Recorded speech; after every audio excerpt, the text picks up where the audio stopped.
Ang nangyari sa nakaraang chapter ay nagpatuloy lang ang wedding reception ni Rudius at Sylvie.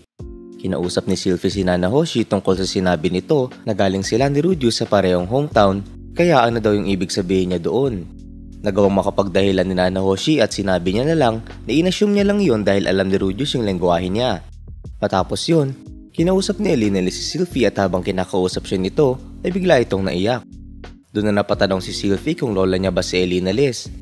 Humagulgol si Elinalys at di nagtagal, piniliwanag ni Sylvie na sinabi ng tatay niya na si Los na ang lola niya ay dating kasama sa party ng tatay ni Rudius.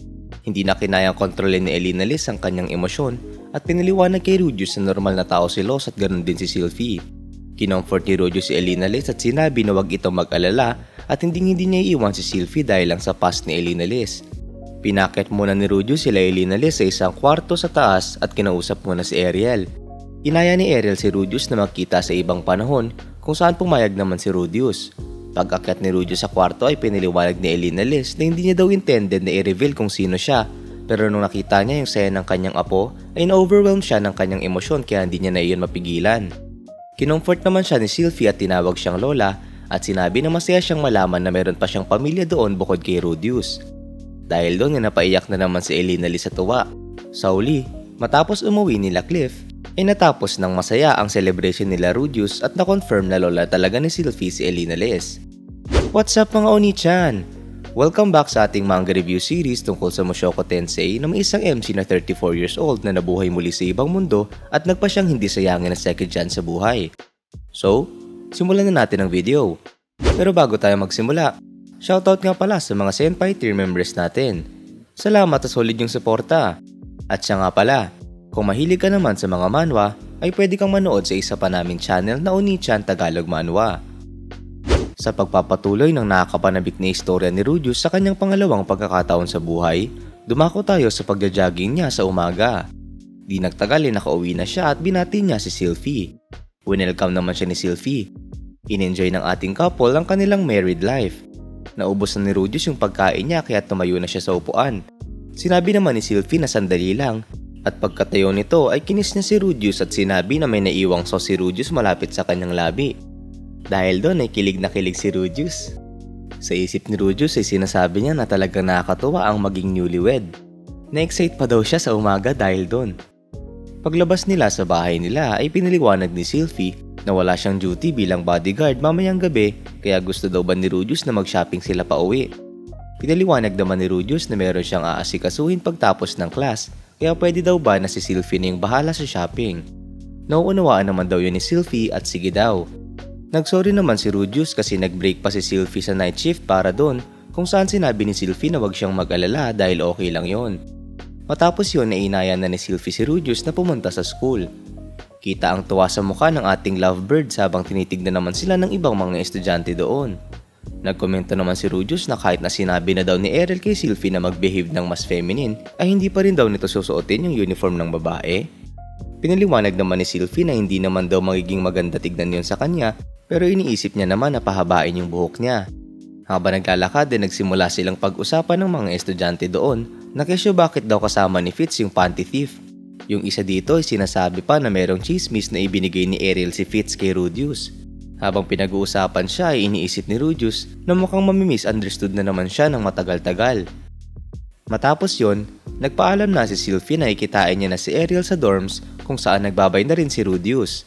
Bago umalis ay kinawayan siya ni Sylvie kaya sinabi niya sa isip niya na ang cute talaga ng asawa niya. Nakasalubong ni Rudius si Linya at Prosena at tila nabahuan nito sa kanya. Bigla naman nagpa-sexy si Prosena at tila inaakit nito si Rudius. Natameme lang naman doon si Rudius. Dahil doon ay gulat na gulat si Linya at sinabi na nakakamanghang hindi nag-react si Rudius sa seduction ni Prosena.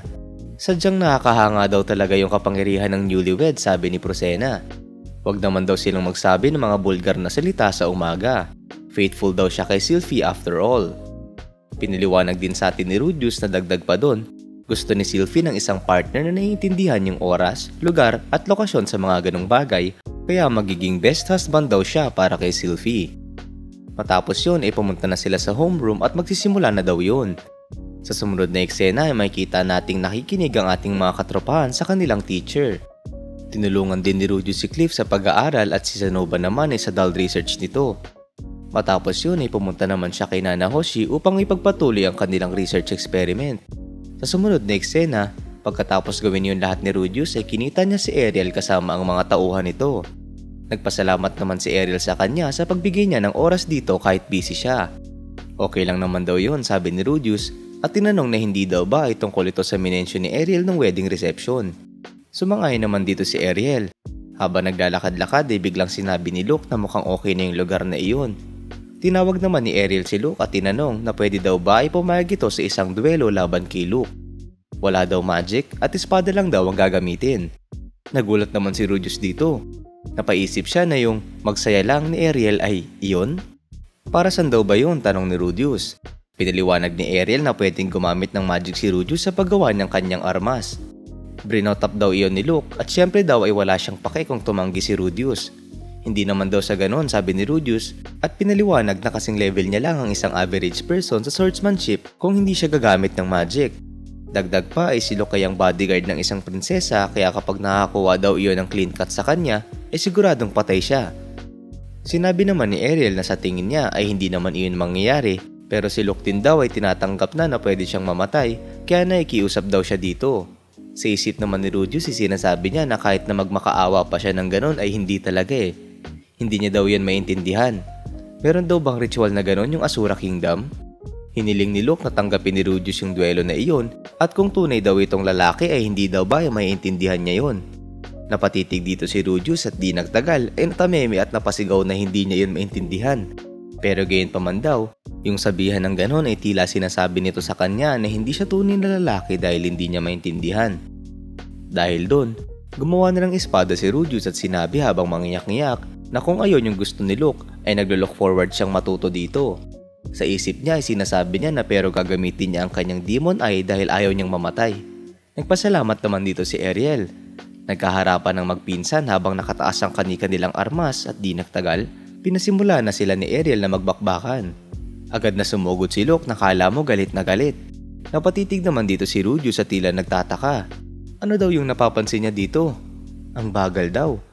Pero hindi daw Kumpara sa isang average person ay siguradong hindi mabagal si Luke. Ngunit gayon pa man ay, ayun. Habang sumusugod si Luke ay naalala niya yung mga galaw nila Ares at Ruijerd at habang nakikita ito ay pansin na pansin ang agwat ng bilis ni Luke kumpara sa dalawa. Medyo nawirduhan si Rudius na hindi kasing bilis si Luke ng inaakala niya. Pagka-swing ni Luke ay agad na naghandang kumounter si Rudius. Ginamit niya dito ang Sword God style, First Strike Disarm, at nagawang matanggal yung pagkakahawak ni Luke sa espada nito. Matapos yun ay agad ulit na pumorma si Rudius pero di nagtagal ay sumugod muli si Luke habang sinasabi na hindi pa sila tapos. Gayon pa man, padali lang ulit itong na-counter ni Rudius at sinipa siya nito sa baba. Dahil doon ay malakas na napatalsik si Luke. Matapos ang sipa na iyon ay agad silang pinatigil ni Ariel. Ipinakita dito ang nabigong Luke sa sarili niyang hamon kay Rudius. Inutusan ni Ariel si Elmoa na ihil si Luke kung saan agad naman itong ginawa yun. Sinabi ni Rudius sa isip niya na sobrang daming mas malalakas na swordsman kaysa sa kanya. Duda siyang magtatagumpay siya laban kina Elinalis o Soldat kung wala yung demon eye o magic niya. Paano niya daw ba sasabihin ito? Hindi daw ito magandang sabihin pero tila napaka-ordinary lang daw ni Luke. Nilapitan niya iyon at inabot ang kanyang kamay.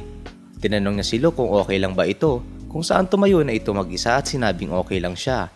Kita naman ang pagkadismaya ni Luke sa nangyari. Yumuko ito at sinabi na iniiwan niya na kay Rudius ang kaligtasan ni Sylvie. Umokay naman dito si Rudius. Naisip ni Rudius na kaya daw ba nila iyon ginawa ay tinetesting lang siya ng mga ito para makita kung pwede na nilang iwan si Sylvie sa kanya. Nilapitan siya ni Ariel at sinabi na maraming salamat at expected na daw iyon kay Rudius. Mukhang may mga concerns din daw si Luke matapos siyang pakasalan ni Sylvie. Pwede mo daw yung tawagin na a man's pride. Napatanong naman si Rudius na maaari daw ba na pareho ang nararamdaman nila ni Luke para kay Sylvie. Tila nairita naman si Ariel sa tanong niya at pinaliwanag na lahat sila ay mahal si Sylvie pero hindi in a romantic sense. Dahil lang daw iyon na comrade sila na marami ng pinagdaan ng paghihirap ng magkasama. Agad naman na nanghihi si Rudius ng sorry dahil may nasabi daw siyang inappropriate kung saan ginitian naman siya ni Ariel. Sa isip ni Rudius ay sinasabi niya na totoo naman daw yun. Maski si Luke ay nakikipaglaban simula noon kasama si Sylvie upang protektahan si Ariel. Bigla namang pinaliwanag ni Ariel na eventually ay babalik siya sa Azura Kingdom. Either kukunin niya daw yung trono o mamamatay pagbalik niya.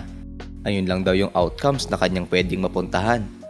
Ang latter daw sa dalawang iyon ay labis na mas lamang at ang Azura Royal Palace ay para sa kanya ay parang isang libingan.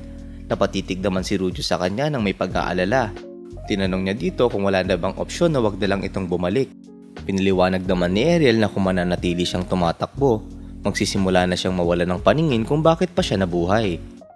Kung hindi daw siya lalaban hanggang huli, hindi niya mahaharap yung mga taong namatay habang naniniwala sa kanya. Iyon daw ay ang kanyang tungkulin. Gayunpaman daw, hindi dinadala ni Sylvie yung responsibilidad na iyon. Laging nanatili daw si Sylvie sa kanyang tabi. Kahit pa sa kanyang pinakamababa ay nanatili iyon. Pero sapat na daw ang nagawa nun at dapat daw ay maglakbay na si Sylvie sa sarili nitong landas. Kahit na determinado siyang sundan sila hanggang sa dulo, ay kapag nag-asawa at nagkaanak na daw si Sylvie ay ang desires daw na iyon ay dapat nang maglaho ng natural. Pero kung hindi daw magbago yung isip ni Sylvie ay hinihiling niya kay Rudeus na siguraduhin pigilan niya si Sylvie pag dumating na ang araw na iyon. Gayunpaman daw, kung hindi aalagaan ni Rudeus si Sylvie at magdulot ito ng masasakit na alaala sa kanya, ay kukunin daw nila pabalik si Ariel gamit ang kanilang buong puwersa. Nagulat doon si Rudeus pero di nagtagal ay agad niyang sinabi na aalalahanin niya yun. Matapos yun, nagpaalam na sila Ariel at sinabi na iiwanan nila si Sylvie kay Rudeus. Umuo naman dito si Rudeus at ni-reveal na narinig pala ni Sylvie ang pag-uusap nila. Sa sumunod na eksena, nakauwi na si Rudeus at nakakita ito ng liham sa lapag. Winelcome siya ni Sylvie nang natutuwa. Pinaliwanag ni Sylvie na nagkaroon din siya ng gagawin kaya hindi siya nakakapag-shopping kaya next time daw ay pwede na silang makapag-shopping nang magkasama ni Rudeus. Habang nagsasalita ay biglang napasigaw si Rudeus sa binabasa niyang liham. Nag-alala naman dito si Sylvie at napatanong kung ano yung problema. Sa huli, pinaliwanag ni Rudeus na nakatanggap siya ng liham nang galing sa tatay niyang si Paul. At dyan nagtatapos ang videong ito. Sa tingin nyo, nangangahulugan ba iyon ng family reunion? Ano kayang balita ang nakasulat sa liham? Write your comments down below. Kung gusto mo pa ng iba pang anime at manga reviews, huwag kalimutang mag-like and subscribe para maging updated ka sa mga susunod na bagong videos. Oni-chan?